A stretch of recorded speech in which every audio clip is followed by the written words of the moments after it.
बात आती है सिकंदर की। सिकंदर के समय की एक घटना है। धम्मबंधुओं कहते हैं कि सिकंदर ने जितने भी, जहां तक उसका राज फैला हुआ था, पूरे राज में से उसने सभी का धन जब्त कर लिया था, अपने पास रख लिया था। उसने किसी के पास एक कौड़ी भी नहीं छोड़ी थी। और फिर भी उसको शक था कि कहीं किसी ने धन छुपा करके तो नहीं रखा है। तो उसने क्या किया, एक ऊंट को सजवाया, हीरे जवाहरातों से उस ऊंट को सजवाया और अपने सैनिकों को आदेश दिया कि इस ऊंट को बाजार में लेकर के बेच दिया जाए और जो भी कोई इस ऊंट को खरीदे उसका नाम और उसका पता साथ में लेकर के आना। सैनिक जाते हैं, ऊंट को बाजार में लेकर के जाते हैं, खड़े होते हैं। एक लड़का आता है और कहता है कि इस ऊंट की कीमत क्या है। सैनिक कहने लगे कि इस ऊंट की कीमत 1 रुपए है, क्योंकि ये सिकंदर का आदेश था कि इस ऊंट को 1 रुपए में बेच करके आना है। इस ऊंट की कीमत 1 रुपए है। लड़का कहने लगा तो कल आओगे क्या? सैनिकों ने कहा हाँ हम कल आएंगे। लड़का अपने घर जाता है, अपनी माँ से कहता है कि माँ मुझे 1 रुपए कहीं से ला करके दे दे। माँ कहने लगी क्यों, किस लिए? लड़का कहने लगा कि आज सिकंदर के यहाँ से एक ऊंट आया था, बड़े हीरे जवाहरात लगे हुए थे, लेकिन ऊंट की कीमत 1 रुपए है, इसीलिए कहीं से भी जाकर के मुझे 1 रुपए ला करके दे दे। माँ सोचने लगी क्या करूं, कहां से मैं इसको 1 रुपए ला करके दूं। लेकिन फिर भी माँ को विचार आया कि जब उनके यहाँ किसी की मृत्यु होती थी तो 1 रुपए मुंह में डाला जाता था। वो जाती है, वो बूढ़ी माँ उस लड़के की जाती है और अपने पति की कब्र को खोद करके उसमें से 1 रुपए का सिक्का निकाल करके अपने बेटे को देती है। और वो अगले दिन जाता है उस ऊंट को खरीदने के लिए। तो सिकंदर के सैनिक उसे सिकंदर के पास ले जाते हैं। जब सिकंदर ने उस लड़के से पूछा कि तुम्हारी माँ ये 1 रुपए का सिक्का कहाँ से लेकर के आई, तो लड़का कहने लगा मुझे नहीं पता, ये तो माँ को ही पता होगा। माँ को बुलवाया जाता है कि कहाँ से लेकर के आई आप 1 रुपए का सिक्का।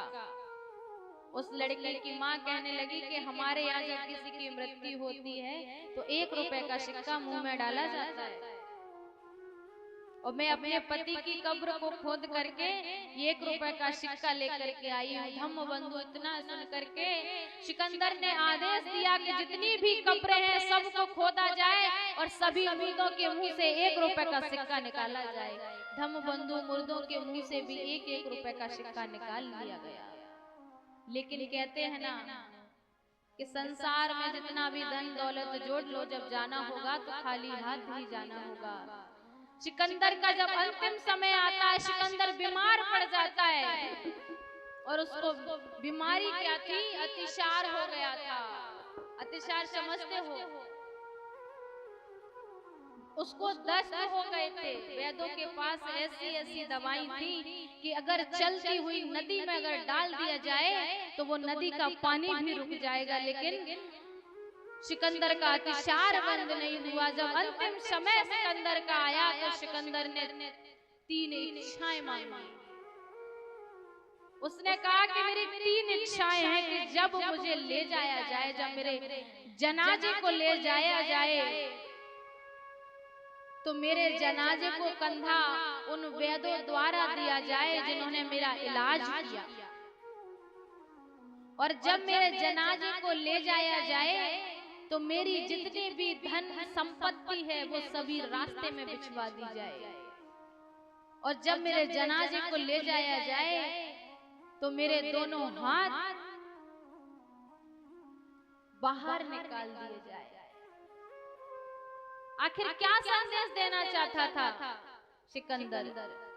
सिकंदर यही संदेश देना चाहता था कि जब वैद मेरे जनाजे को कंधा देंगे तो दुनिया वाले लोग ये जान लेंगे कि जब व्यक्ति का अंतिम समय आता है तो वैद और हकीमों की कोई दवा काम नहीं आती। जब व्यक्ति का अंतिम समय आता है तो धन दौलत काम नहीं आती, और जब व्यक्ति का अंतिम समय आता है तो धन दौलत साथ नहीं लेकर के जाता, खाली हाथ जाता है। इसीलिए उसने ये 3 इच्छाएं रखी कि जब मुझे ले जाया जाए तो मेरे दोनों हाथ बाहर निकाल दिए जाएं, जिससे लोगों को पता लग सके कि दुनिया को जीतने वाला सिकंदर भी जब इस दुनिया से गया तो खाली हाथ गया। तो आज हमें भी ये विचार करना चाहिए कि सिकंदर जब अपने साथ कुछ लेकर के नहीं गया तो हम क्या ही लेकर के जा सकते हैं। इसीलिए जितना हो सके उतना दान करिए, पुण्य करिए, अच्छे कर्म करिए। इसीलिए कहना चाहूंगी कि जब अंतिम समय आता है तो किसी की पेश नहीं चलती। कहते हैं कि जब आप विचार करिए कि कहीं पर अगर इनकम टैक्स वालों का छापा अगर कहीं पड़ जाए और वो आपसे हिसाब किताब पूछे तो आप साल भर का हिसाब देने में भी आपको बड़ा संकोच होगा कि कैसे दे हिसाब। लेकिन सोचिए जब इस संसार से जाओगे और प्रकृति आपसे हिसाब पूछेगी तो आप जिंदगी भर का हिसाब कैसे दे पाओगे? कैसे दे पाओगे जिंदगी भर का हिसाब? डर लगेगा। लेकिन हाँ, अगर आपने दान पुण्य किए होंगे, अच्छे कर्म किए होंगे तो हिसाब देने में कोई संकोच नहीं होगा, आप हिसाब दे सकते हो। इसीलिए कहना है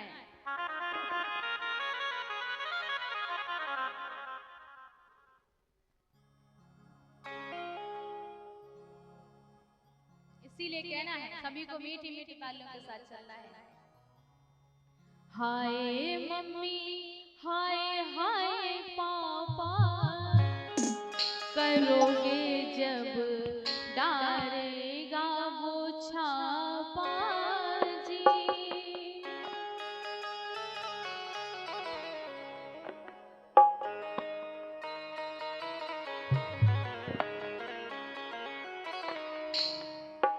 हाय मम्मी, हाय हाय पापा, करोगे जब डालेगा छापा जी।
यहाँ के कानून से तो बच जाओगे, लेकिन जो प्रकृति का जो कानून है वहाँ नहीं बच पाओगे। यहाँ तो लोग रिश्वत दे देते हैं और बच जाते हैं, लेकिन उसके यहाँ तो रिश्वत काम भी नहीं आएगी। फिर क्या दोगे? अच्छे कर्म ही देना पड़ेगा वहाँ तो। ईडी सीबीआई से भी है कायरा,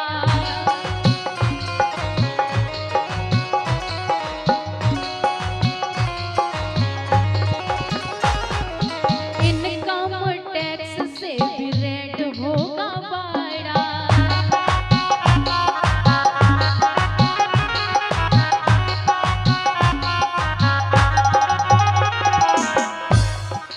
राग तूने उल्टाया लापा करोगे जब डालेगा चापा जी।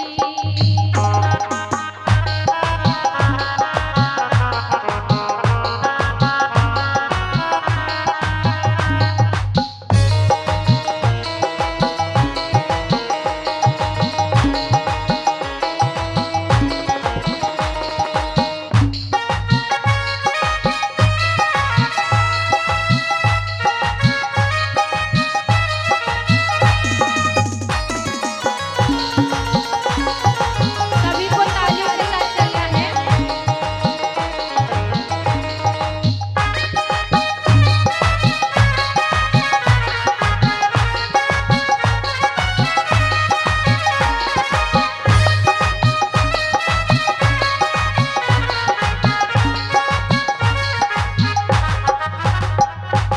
और कैसे? उसे सबका पता है कि कौन कितना दान पुण्य करता है, कौन कितना नहीं करता है। कौन शरीफ है जी, कौन बदमाश है।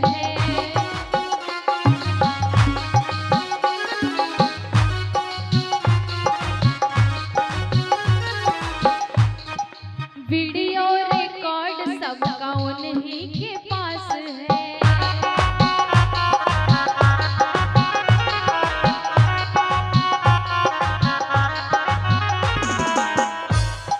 कभी कभी क्या होता है कि कुछ लोग अगर किसी जुर्म में फंस जाते हैं, अगर उनके पास सबूत होता है तो पैसे दे करके सबूत को भी खत्म करवा देते हैं। कोई वीडियो फोटो वगैरह उसको खत्म करवा देते हैं, उसको भी डिलीट करवा देते हैं। लेकिन जो कुदरत का, जो प्रकृति का जो कानून होता है, उसके पास तुम्हारे अच्छे और बुरे कर्मों का सब कुछ लेखा जोखा होता है, सब कुछ होता है। और वहां कैसे डिलीट करवाओगे? कौन शरीफ है जी, कौन बदमाश है।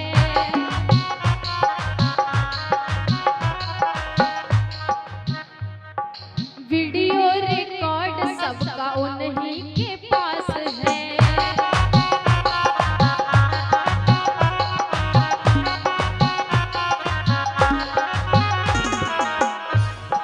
सबका ही खेत उसने नापा करोगे जब डालेगा चापा जी।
क्या ही कर पाओगे। इसीलिए ताजा ताजा दान के चक्कर में मत बैठो। कल बताया था ना ताजा ताजा दान, तो वैसा दान नहीं करना है।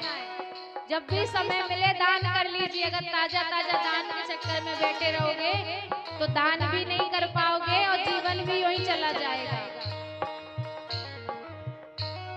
क्या रे करेंगे, इंक्वायरी करेंगे,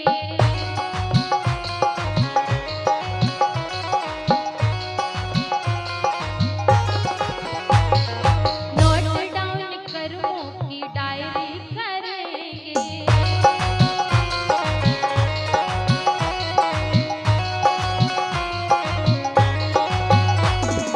काहे करे जा तेरा कापा करोगे जब डालेगा छापा जी।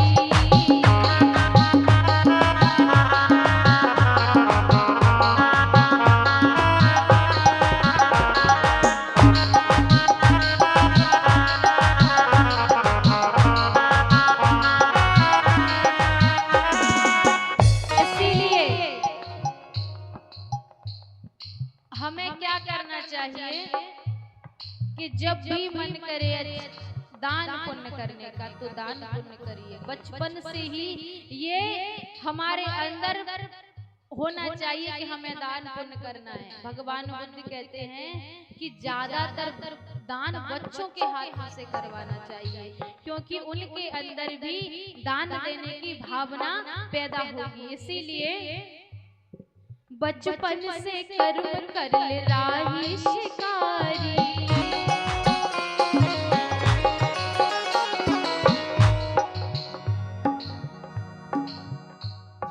कर लो जवानी में ही तैयारी।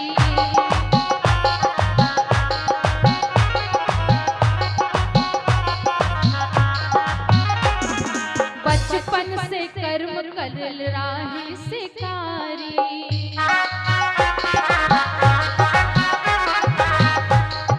कर लो जवानी में ही तैयारी।